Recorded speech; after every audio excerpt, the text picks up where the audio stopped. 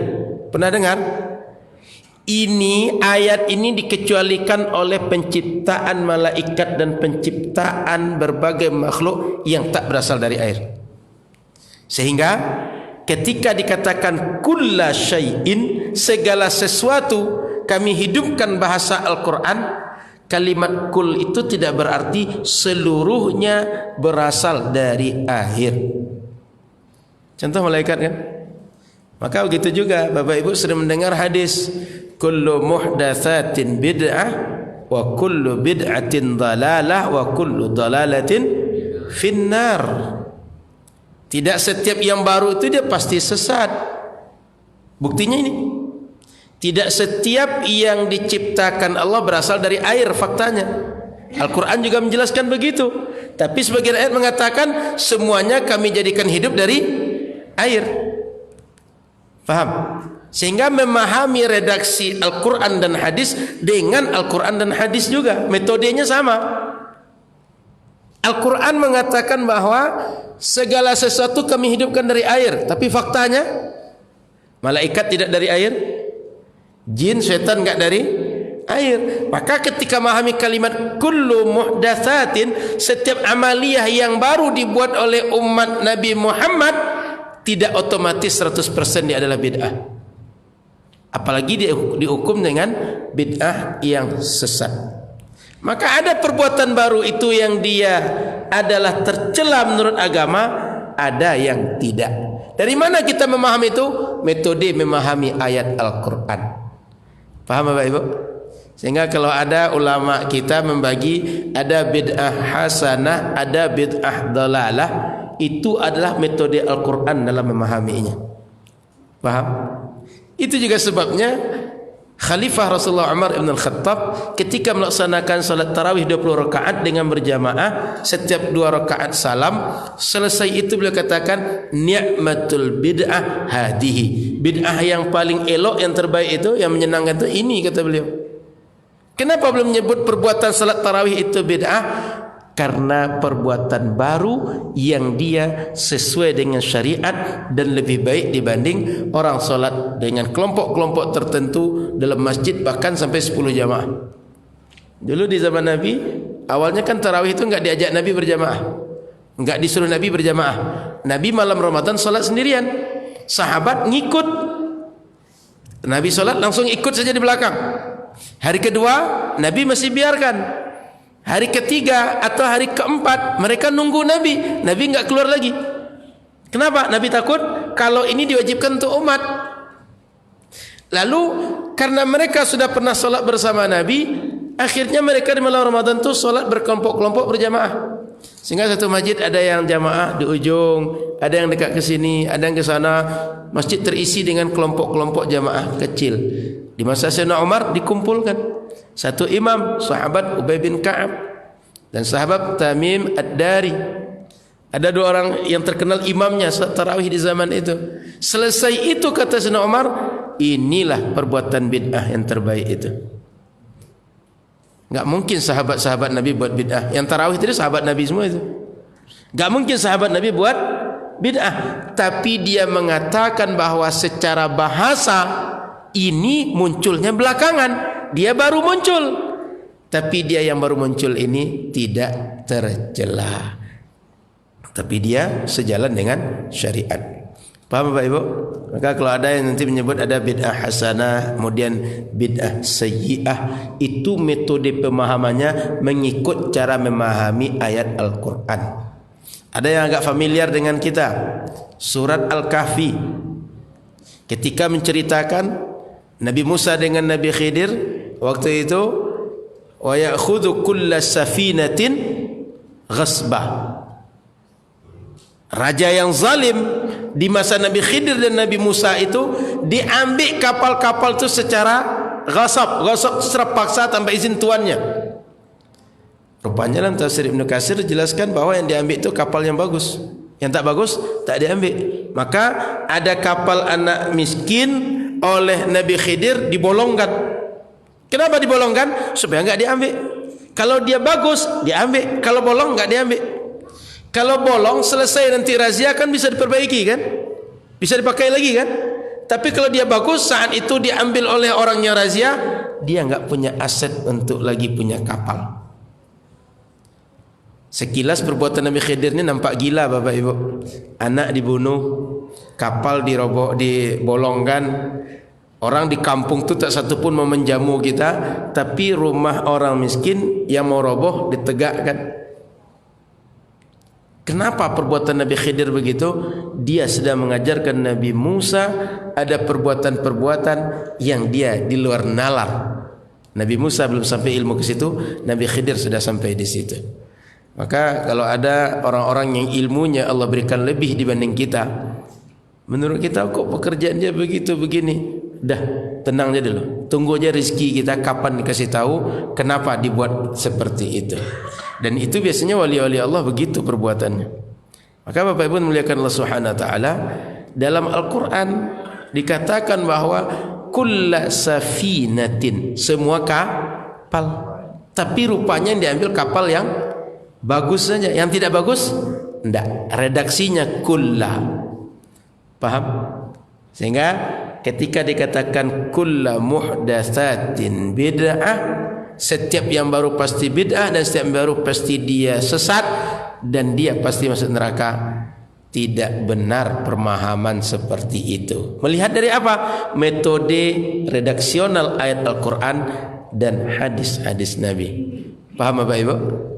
Ini belum kalau kita tengok dari penjelasan ayat yang lain atau hadis yang lain, baru dari tekstual yang digunakan oleh Al-Quran. Paham ya? Nah, maka kalau kita tengok lagi hadis Nabi sallallahu alaihi wasallam, nanti akan Nabi sebut man sanna sunnatan hasanatan. Kebalikannya Nabi sebut man sanna sunnatan sayyi'atan. Siapa saja orang yang merintis, yang mempelopor, yang mencontohkan, yang mentauladankan perbuatan baik, dia dapat pahalanya dan dapat aliran pahala dari orang yang mencontoh. Begitu juga sebaliknya, siapa saja orang yang mencontohkan, yang memulai, yang merintis, yang mentauladankan perbuatan tidak baik, dia dapat dosanya dan dosa mengalir dari orang yang berbuat setelah dia yang mencontoh perbuatan dosa yang dia buat. Berarti ada perbuatan baru itu yang dia terpuji, ada yang tidak. Buktinya Nabi yang menyatakan. Paham Bapak Ibu? Maka memahami redaksional nas Al-Quran dan Sunnah itu, dia mesti dipahami komprehensif. Semua pemahaman Al-Quran dikumpulkan, baru diambil kesimpulan. Tentu saja orang yang enggak hafal Al-Quran keseluruhan, yang enggak tahu tafsir Al-Quran seluruhnya, yang enggak hafal hadis semuanya, enggak paham tafsir semua hadis, enggak akan bisa menyimpulkan begitu. Maka kalau ada orang bilang kembali pada Al-Quran dan Sunnah, itu cuma jargon jika dia bukan mujtahid. Semua kan enggak mungkin.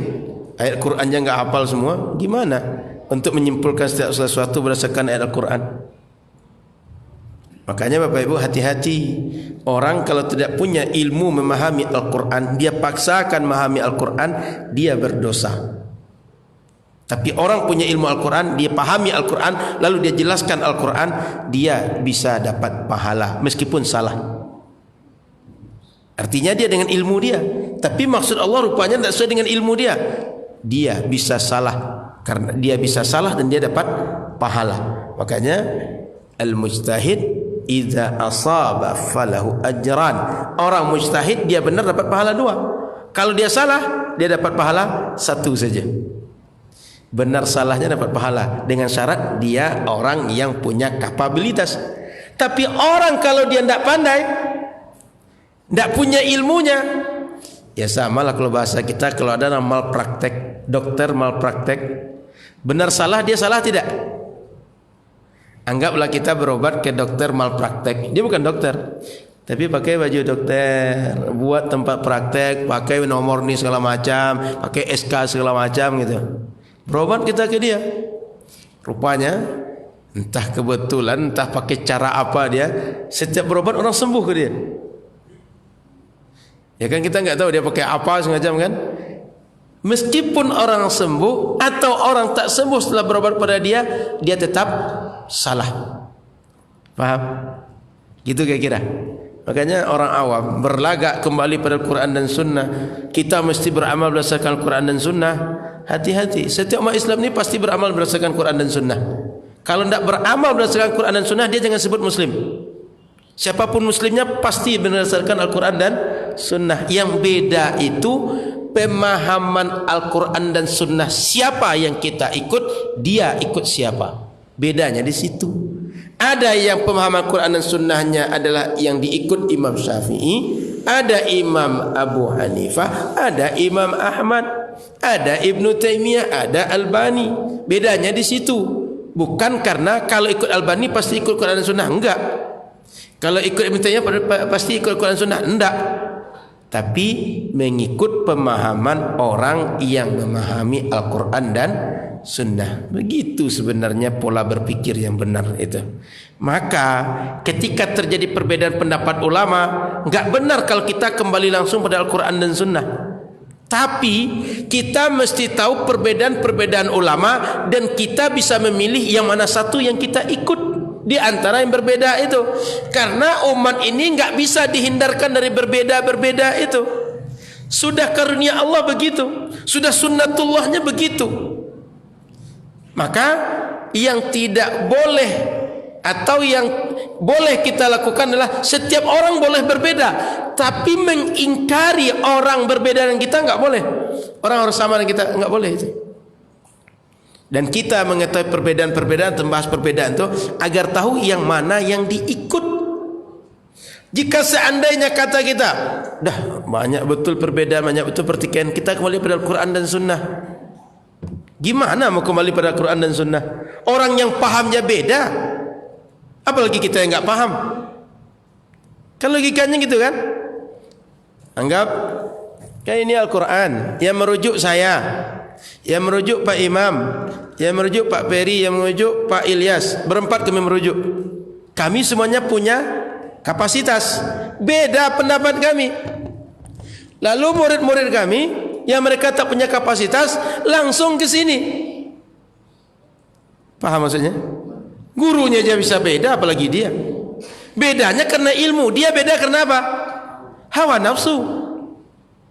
Bukan karena ilmu. Sebab memang enggak ada ilmunya.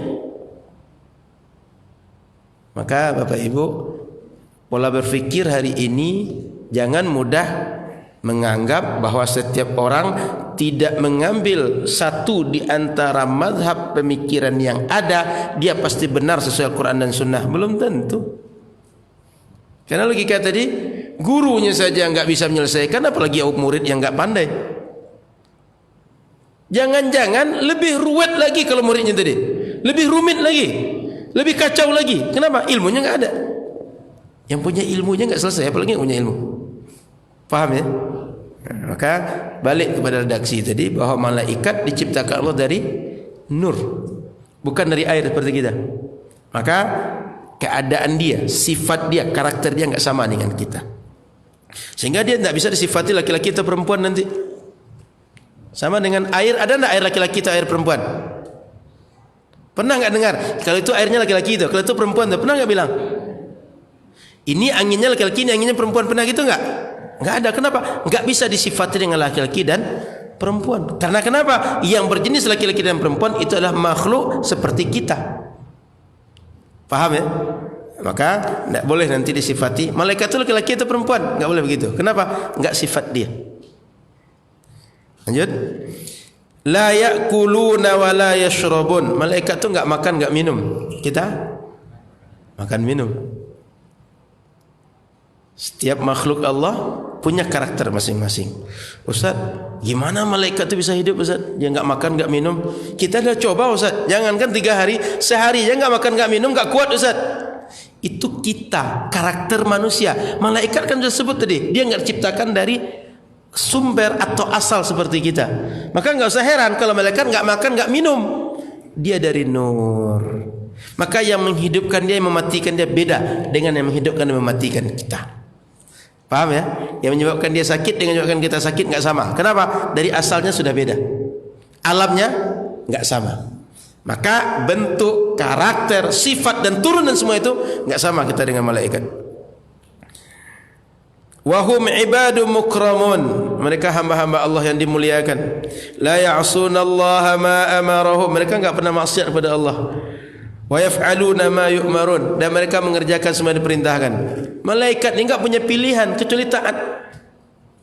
Kalau kita punya pilihan, bisa taat, bisa maksiat.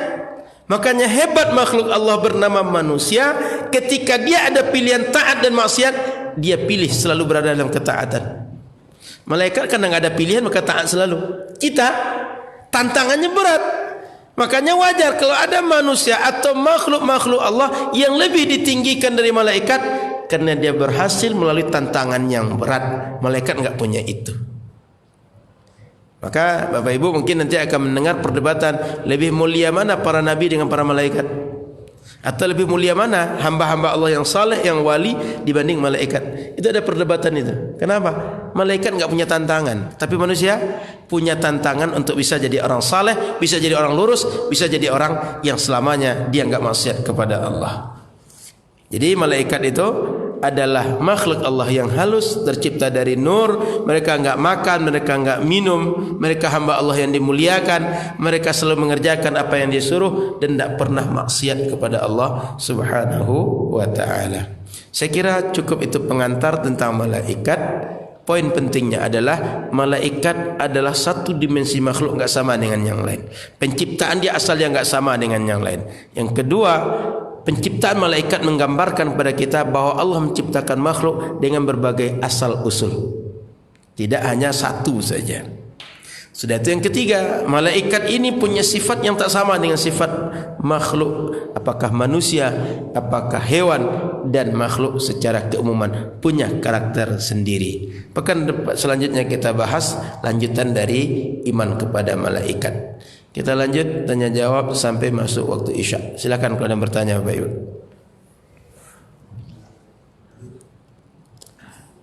Silakan kalau ada yang bertanya Bapak Ibu sampai waktu Isya.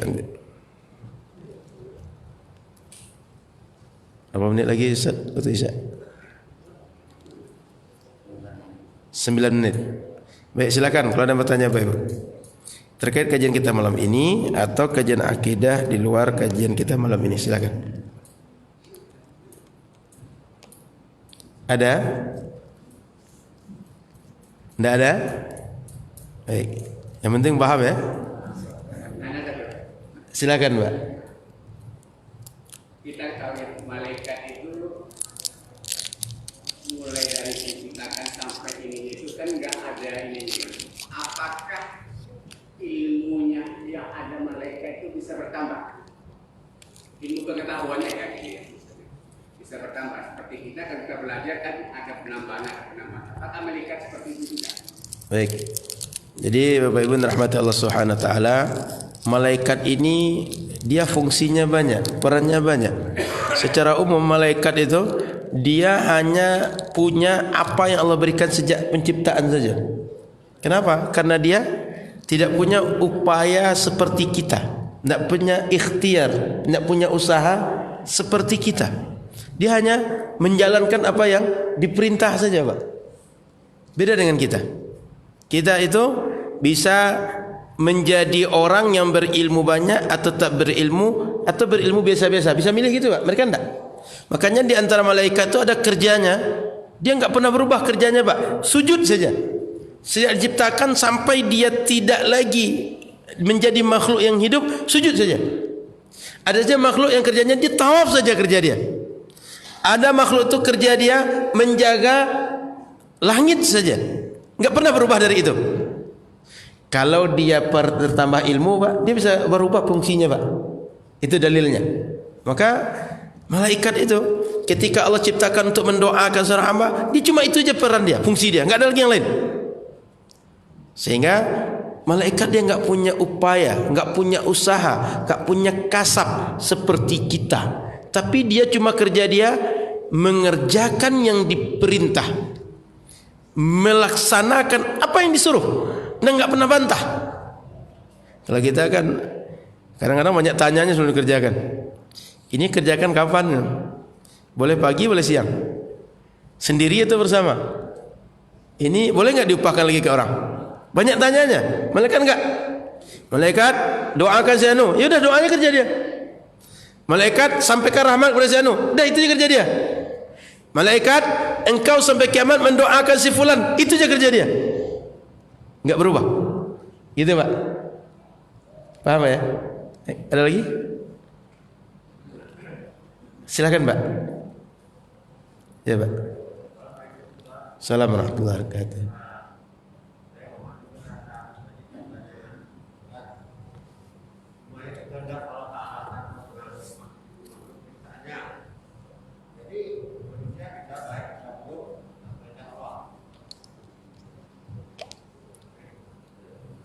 Jadi saya yang ingin saya tanyakan waktu kita yang lainnya adalah iblis dan setan. Di mana fungsinya iblis dan setan ini terhadap makhluk manusia? Saya kan sudah mengatakan bahwa semua itu adalah berasal dari Allah Subhanahu wa Ta'ala.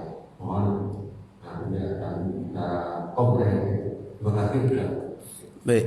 Jadi iradah Allah ini atau perbuatan Allah berlaku pada hamba ini ada dua pembagian Pak. Satu, tidak ada peran kita sama sekali. Yang kedua, ada peran kita Pak untuk memilih melakukan sesuatu itu, lalu Allah berikan sesuai dengan pilihan kita tadi itu. Contoh yang tidak ada peran kita sama sekali, hujan turun tadi Pak, bisa nggak kita ngatur hujan turun atau tidak? Nggak bisa. Air keluar dari bumi atau tidak, nggak bisa kita ngatur kan? Malam ini angin berhembus atau tidak, arahnya ke mana, nggak bisa kita ngatur. Jadi ada perbuatan-perbuatan makhluk yang memang nggak ada campur tangannya sama sekali, nggak bisa dia memilih untuk melakukan atau tidak, melakukan yang baik atau tidak baik, nggak ada pilihan begitu. Tapi ada yang kedua, ada bisa peran manusia memilih, menghendaki, membuat yang mana satu di antara beberapa kemungkinan. Contoh malam ini, Bapak bisa nggak duduk-duduk di tempat ngopi malam ini? Bisa kan? Nonton di rumah bisa nggak? Pergi jalan-jalan keliling Pekanbaru malam ini bisa nggak? Bisa. Tapi Bapak bisa pilih di antara berapa yang bisa itu. Saya menghadiri majlis di Masjid At-Tayyibah. Nah, perbuatan yang seperti ini Pak, ini ranahnya kita untuk memilih Pak. Yang bisa kita pilih di antara berapa yang boleh terjadi, kita pilih. Lalu kalau kita pilih yang baik, Allah balas yang baik ini, Allah suka. Kalau kita pilih yang tak baik, dia tetap diwujudkan Allah, tapi Allah tak suka dan dia berikan ganjaran terhadap yang kita lakukan dia tidak suka itu. Sehingga balik yang paling mudah, soal pemberian Allah. Rizki kan pemberian Allah, usia panjang usia pendek kan pemberian Allah, ilmu kan pemberian Allah. Usaha mencarinya memang dari kita, tapi memberinya itu adalah haknya Allah.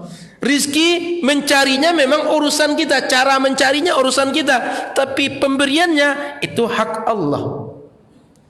Itu Pak. Makanya kalau Allah seperti, maka ada beberapa hal yang di awal kita sampaikan, nggak usah tanya bagaimana Allah mengatur untuk kita. Tapi yang perlu kita pertanyakan, bagaimana cara kita melakukan atau menempuh setiap yang kita upayakan dalam hidup kita. Jadi paham ya Pak ya? Semua yang perbuatan murni dari Allah, nggak ada campur tangan manusia, itu kita nggak bisa berbuat apapun itu Pak. Tapi setiap perbuatan yang bisa pilihan manusia melakukan atau tidak, yang baik atau tidak, melakukan satu di antara berapa kemungkinan, itu peran kita dan kita bisa dihisab dengan pilihan kita. Makanya bahasa Al-Quran, laha ma kasabat wa alaiha, dia manusia itu akan dihisab berdasarkan dia memilih yang mana, mengupayakan yang mana. Jadi paham ya Pak ya? Ada dua Pak. Ada yang bisa peran kita masuk, peran kita memilih di situ. Ada yang tidak. Yang tidak ini semua pemberian Allah, nggak ada peran kita di situ. Sama kayak anak minta pada orang tua Pak. Anak bisa saja minta, Pak kasih saya 10 juta Pak, kasih saya 1 juta Pak, kasih 100 juta. Anak bisa begitu. Tapi soal Allah beri berapa, ya urusan Allah, suka-sukanya Allah. Gitu Pak. Paham ya Pak ya? Sehingga orang ini usianya apakah 50 atau 70, itu suka-suka Allah ngasih. Cuma kita berupaya, saya ingin hidup 100 tahun, 70 tahun, 50 tahun secara ilmu manusia, bisa kita upayakan. Tapi berapa Allah kasih, itu urusannya dia Allah. Nampak bedanya Pak? Ada yang bisa ranah kita, ada yang tidak ranah kita. Yang tidak ranah kita nggak bisa kita ngatur-ngatur. Tugas kita cuma bisa nerima saja. Sudah Pak? Baik, silakan. Mau tambahan pertanyaan tadi. Baik. Saya sambung lagi. Mohon maaf. Baik. Jadi mestinya setan dan iblis ini terhadap Oh, baik. berbandingkan dengan terhadap Allah. Gimana? Baik. Maka setan dan iblis dia bisa ngajak kita Pak. Cuma ngajak bisa Pak. Tapi memutuskan memilih mengikut dia atau tidak, itu adalah peran kita Pak. Kalau kita penuhi ajakan dia, ya samalah tempatnya dengan dia nanti. Kalau tidak kita penuhi, semoga tempat nggak sama dengan dia nanti Pak. Kenapa? Kita memilih mengikut Allah, tidak mengikut iblis tadi. Itu perannya kepada iradah Allah tadi Pak. Ketika kita memilih mengikut iblis, Allah wujudkan kita bersama perbuatan iblis. Ketika kita memilih bersama Allah, tidak bersama iblis, Allah wujudkan kita berbuat bersama dengan kehendak Allah, dan kita dimuliakan dengan itu. Sudah Pak? Perannya di situ. Sehingga nanti di akhirat itu iblis akan bilang ke kita, saya kan dulu nggak maksa kalian ikut saya kan cuma ngajak. Ngapain kalian ikut? Itu salahnya kalian. Itu Al-Quran bahasanya begitu. Saya cuma ngajak kalian kok. Saya cuma ngasih tahu, saya cuma mengelabui kalian. Menurut saya, menurut pandangan kalian, dosa itu bagus. Lalu kalian ikut. Saya cuma buat itu aja. Saya tidak maksa, buatlah dosa itu. Enggak pernah gitu. Kan enggak pernah iblis nyuruh kita gitu kan, maksa kita gitu kan. Tapi kita yang merasa iblis layak diikut atau tidak. Paham Bapak Ibu? Sehingga di akhirat jangan pernah nuduh, ya Allah, saya nggak begini nih gara-gara setan nih, gara-gara iblis nih. Iblis tinggal bilang ke Allah, ya Allah, saya kan nggak pernah paksa dia, ngapain dia ikut saya? Kan salahnya dia. Itu dialog, itu Al-Quran yang ceritakan Bapak Ibu. Sehingga di akhirat nanti jangan pernah nyalahkan siapapun, salahkan kita memilih yang mana. Paham? Terima kasih. Mohon maaf salah dan kurang. InsyaAllah kita sambung di pekan-pekan selanjutnya tentang iman pada malaikat. Mohon maaf salah dan kurang. Mohon maaf kalau ada bahasa-bahasa yang tidak tepat atau yang tersinggung atau tidak pada tempatnya. Semoga manfaat. Subhanakallahumma bihamdika asyhadu an la ilaha illa anta astaghfiruka wa atubu ilaika. Assalamualaikum warahmatullahi wabarakatuh.